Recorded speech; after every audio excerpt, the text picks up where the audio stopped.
I know, Lil Boosie was on the Breakfast Club recently, and he was, him and Charlamagne, they were talking about censorship and, being kicked off. And I know, Charlamagne had mentioned for him to, join Fanbase. Yeah. My Instagram was never taken. I never been suspended.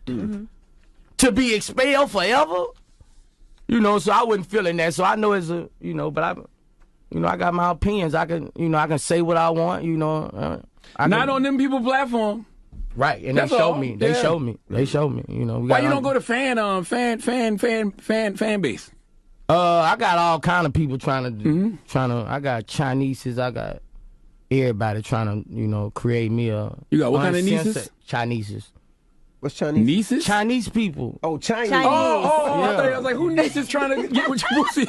I was like, Chinese people. I got people, everywhere trying to make me an uncensored app, and that's what I'm working on right now because... Fanbase is black owned, you know what I'm saying? Isaac Hayes the third. You can go over there and turn up. Why aren't we rallying as we should around what we are complaining about?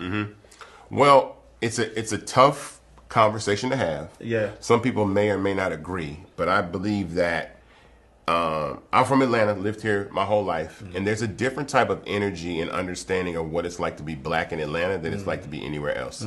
Because when you grow up in Atlanta, you've seen millionaire dentists, doctors, lawyers, police chief is black, police force is 68% black. This is like growing up. The mayor's black. So I've never felt second to a white person in the entire time I've lived in Atlanta. I've never felt like a minority my entire life living here. Never. But I know people that come from other places that's like, there's a lot of black people here, man. They get off the plane and be like, it's a lot of black people here. It's just a whole different structure.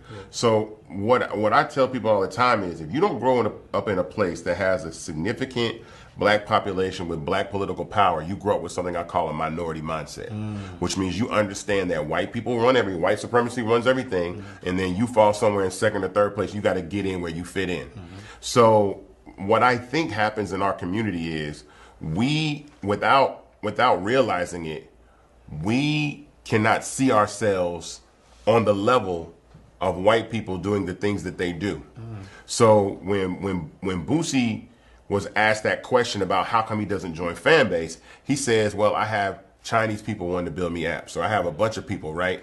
But there's a black man that has built an app that lives in the same city you live in, has raised $3.5 million, allows you to monetize, will not, there's rules now. We ain't gonna be able to bust it open on Fanbase, but gives you the opportunity to grow and potentially even have equity and ownership in it if you want to invest. And still he looks to other people. And what that says to me is he has bought into the mindset that only white people or Asian people can build things for all people. And that black people can't build things for all people. To think about a black man can't start a car company and white people buy the car. Or a black man can't build a social media platform and white people join the platform. That's the problem because we don't believe in ourselves enough to know that we can build things for all people. We can play in the NBA, but we can't own teams. Right.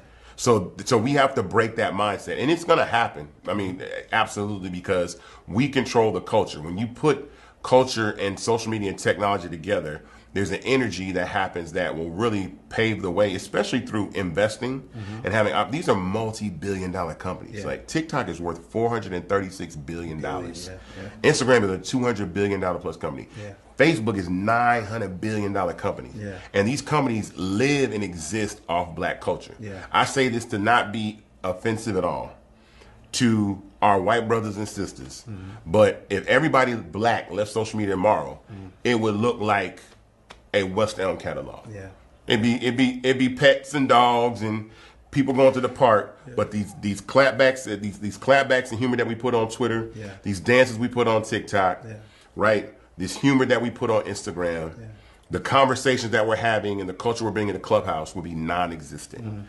And so we have to understand the value that we're bringing to these platforms. And so that's really why it is very important that we leverage our culture in spaces and places that we can monetize and actually own an infrastructure. Hey, thanks for watching. If you enjoyed that clip and want to see the full episode, make sure you go to the Earn Your Leisure YouTube channel or subscribe to Inside the Vault with Ash Cash wherever podcasts are available. All of the podcast outlets.